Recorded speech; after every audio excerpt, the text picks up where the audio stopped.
I bring to you fat privilege.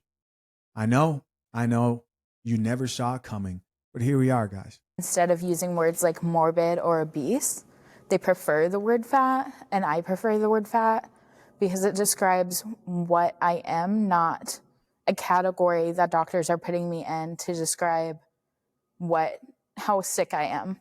I know that there's a new movement going around in like the body acceptance sphere that is called fatagories, and what it describes is the different levels of privilege you have based on how fat you are. Fatagories. And so there's things like small fat, mid fat, super fat, and death fat. And death fat was coined in 2008 to describe folks that are so overweight that they're at risk of dying. That is crazy. And so this is a way that we're reclaiming words such as the word queer, how queer used to be used, very derogatory as a slur for LGBTQ folks, but now we're saying and identifying as queer to reclaim that word. So that's how I feel about if it's offensive or not. I have a question. Can you tell me what category of fat I fit in? She's like, death fat. So it's based on your shirt size. Okay. So if you are a 1 or 2X, you are small fat. 3 to 4X, you are mid fat. 5 to 6X, you are super fat. So that base is based on what level of privilege you have in the world. So someone in a small fat category may not struggle getting on an airplane, but someone in a mid fat or super fat may not be able to use even the airplane extender. So that's where that comes in, and like the privilege levels of like what fat means to different people. So you think something interesting, like you said, privilege, right? Like, so if somebody is less fat, then them being able to get onto an airplane is a privilege, or is that what you're saying? Yeah. Okay. With a straight face too. She's saying this with a straight face. Now it is a privilege for you to go to the gym, work out, right? The work you put in to make sure that you don't get super fat and maybe even death fat. It's a privilege. It's a privilege. And what do you guys think of that? You know, a lot of things in life are privileges, and being overweight. In my opinion, I think that's something you can control yourself. So if you feel like you're deprived of this privilege, you can change yourself to enjoy that privilege. At death fat, are people? Is this like what I see on shows, like where people can't walk or things like that? Typically, it's over a 6X. Okay. So it's where people maybe couldn't walk, couldn't get out of bed, couldn't take care of themselves. And so that's where you lose that privilege of being able to care for yourself. And that's why you're in the category of death fat, because you are at risk of dying because of your weight. I feel like death fat. When I hear death fat, I think of the guy who rides those, those assistant, what do you call those? I mean, they wouldn't be called scooters. They'll be like the carts, the electric carts so you can move, like Walmart or something like that. That's what I'm thinking. Maybe, but I am also thinking of the people who are stuck in their houses and they have to like literally dismantle walls to pull them out. Is that maybe death fat? The Coffee Pot is backed by FathersHaveRights.com, the ultimate prenup prep guide for men who value marriage in our modern day. Future husbands, the divorce industry makes billions when men walk into a lawyer's office unprepared. Don't let the system profit from your ignorance. My step-by-step guide at FathersHaveRights.com, created with expert attorneys James Sexton and the lead attorney, hands you the questions, checklists, and strategy to walk in 10 steps ahead. And it costs only a couple of dinner dates. Click the link pinned to the top of the comment section, secure your future, and join the hundreds of men preparing their marriages the right way. when you see the show, like with people that are quote unquote death fat, do you have any knowledge on how people end up at death fat? Like, is it usually a health thing, or is it, because I feel like I haven't really seen very many people in my life that are at that. It's just sensationalized. Like, could it be related to trauma, something like that? Absolutely. I think that for me, I can only speak from my own experience, but the reason why I'm fat is related to trauma, related to medical issues. It's related to mental health struggles. It's related to access. it's related to a lot of different things and could put me in the category of one day being death fat, but I'm trying my best to like become a better person and like have a better mentality and stuff like that. So yeah, I think anyone in one day could end up death fat. It's just these experiences you go through and what type of toll that takes on you. Part of you has to wonder if we're trying to create the society from Wall-E at times with how easy we make it for people to access things, though. Like, that's, you say you don't see people that are death fat. Well, that's because now we have DoorDash and Uber Eats and every other service under the sun. Wow. A lot of that was accelerated by the pandemic and being forced to stay at home. People can get everything delivered directly to them now. That's a good point. Hey, that's a really, really, really, really good point. What do you guys think of that? Because I've actually thought about that a few times, especially what he said there in the very beginning. If you guys didn't hear, he's answering the question of why don't we see the death fat people? It's a good question. Why don't we see them? Is it because they can't walk and they need assistance? Like I was thinking, maybe driving around in the carts. And this guy's saying, well, we've made it a lot more easier for them to access food and people live more anti-social lives. And so these are the people who are getting food delivered to them, leave it at the door, and maybe they, wobble their way over there, get the food. I shouldn't have used that word. And also can hide from society. So here's something I definitely think. I definitely think there is a sort of psychological aspect to anybody who allows themselves to get that fat. I do think it's there. I think there's some people who they've been through something so terrible, so traumatic that you can understand why they're in that situation. I also do think there are a lot of people who just need to lock in and stop being weak and change their lives. I do believe that. I believe those make the majority of people. Even with the very real fact, and I can confirm this as somebody who's been at a weight where I've been completely disgusted with myself, right? Even when I was bigger, yes, some people could tell, but you really couldn't notice all that much. But I've been big and I've lost weight. I've seen what it takes. It literally comes down to eating less. I'm here to report that it's less to do with working out. Doesn't mean that that's not important. You have to work out for your mental health. It helps you lose a little bit more fat as well. But diet is a stronghold. Diet is the mountain that you have to overcome. Literally eat less food, less carbs, reduce the calories you have, intermittent fasting. And I also agree with the point he made about we've made it easy for people to access good food. And that may be also a result of living in a society where people are rewarded monetarily to make food as delicious as possible, as convenient as possible for you.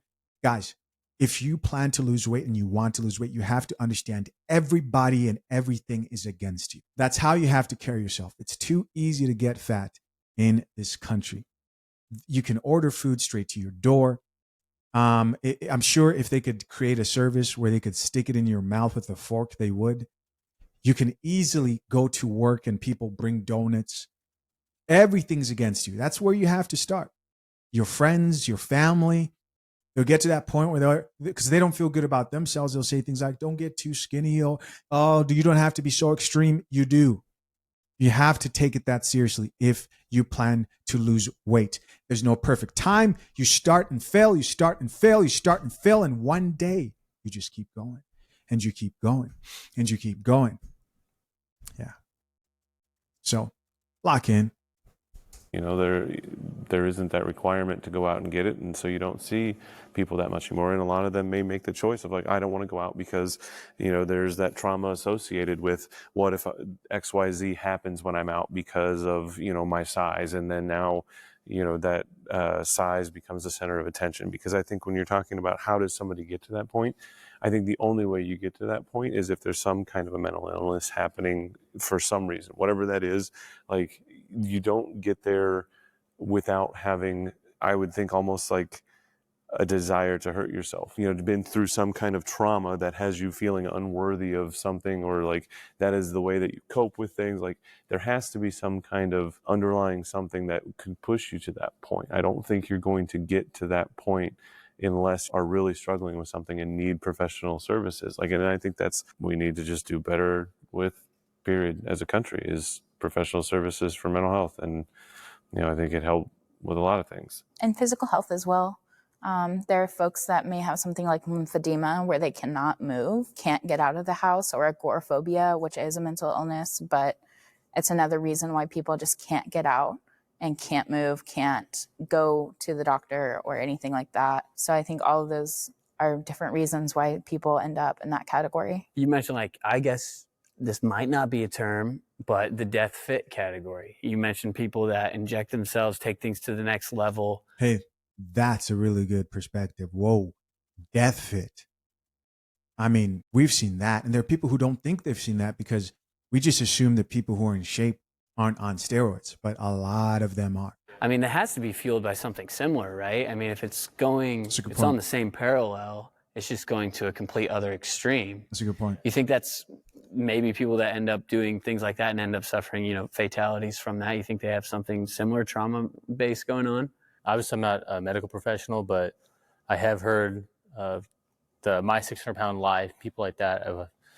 Watching those shows, I've heard people mention it's a mental thing, and you have some mental issue that's driving you just to nonstop eating. And yeah, similarly with the over obsessive fit people, they have body dysmorphia was mentioned. Those things are also really negative when you're pushed to that limit. And yeah, death fit can absolutely be a thing.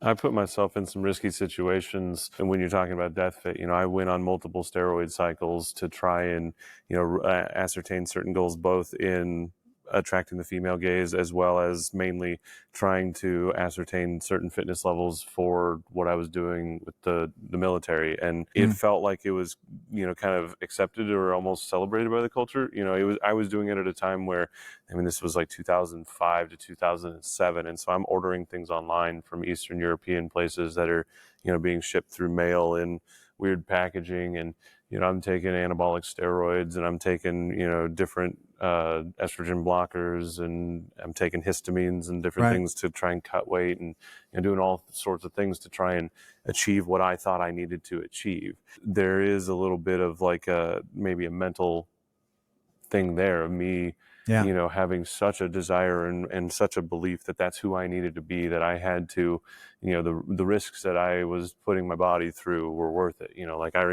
remember during certain steroid cycles where being in a lift and feeling like I was about to tear the skin on my arm because of the amount of extra pump that I was feeling through the muscles during it. Yeah, no one ever talks about that. You know, this guy's standing there. He's like, well, how'd you do the cycle last night? No one ever thinks about this side of it as well. There are definitely a lot of people who lose their minds, literally lose their minds on steroids. And that is, I believe, a mental aspect, because people die from overuse of steroids. They do. You know, and that's part of why I don't like the gym now, because I have a lot of trauma with the gym of like how much it was like at one point it was threatening my career. You know, like I had to get to like try and get myself to a place. I was in the 75th Ranger Regiment, so we had a lot of higher expectations, you know, as far as what we had for physical standards.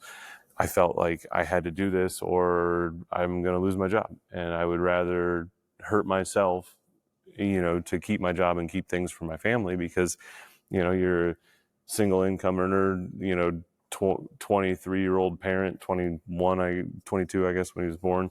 But you know, you just have to do the things that you have to do. This was all things leading up to when I met my wife. It was all things for me to like initially pass the test. So I got in a program where like I had a 6-month window before I was actually gonna have to pass it. And so then during that 6-month window, that's when I was doing all these things to try and reach this goal at the end, to, you know, get through this hurdle, to actually get through all the physical requirements to get there. This is a good conversation. I actually didn't expect them to touch on both sides right there. She got a few comments here. Top comment here says, saying we don't have access to knowledge in 2025 is crazy. That was kind of a crazy point. Somebody else, she says the debate should be titled excuses versus result. Hilarious. Somebody else, she says body positivity is accepting things about your body that can't be changed. Your nose, height, lips, eyes, etc. Here's somebody else who says, did that girl really say we don't have access to knowledge in today's society? I think people would have been more forgiving if she said something along the lines of, we don't know what to do with all the plentiful knowledge we have. And that's not me excusing obesity here, guys. Because I understand if you stick to anything long enough, whether you're working out and also eating in a calorie deficit, or you're going to see results. Somebody else who says being fat is not a choice because I'm a foodie. Here's somebody else who says, as someone who has lost 120 lbs, it's a freaking choice. Oof. Somebody else who says, let's be honest, being fat is a choice and lack of discipline. And they prove this in this video. Another comment who says, gym goers are actually some of the nicest people you ever meet. I think a lot of the extremes were addressed in this conversation, but most people fall somewhere in the middle. And when it comes to most people, you just need to exercise discipline and stop being weak. Hey guys, as always, I appreciate you for checking out yet another episode of the Coffee Pod. To my currently engaged or soon to be married men, if you need a prenup and would like a guide that shows you how to get a solid and legally binding prenuptial agreement, hit the link pinned to the top of the comment section and access your guide at fathershaverights.com today.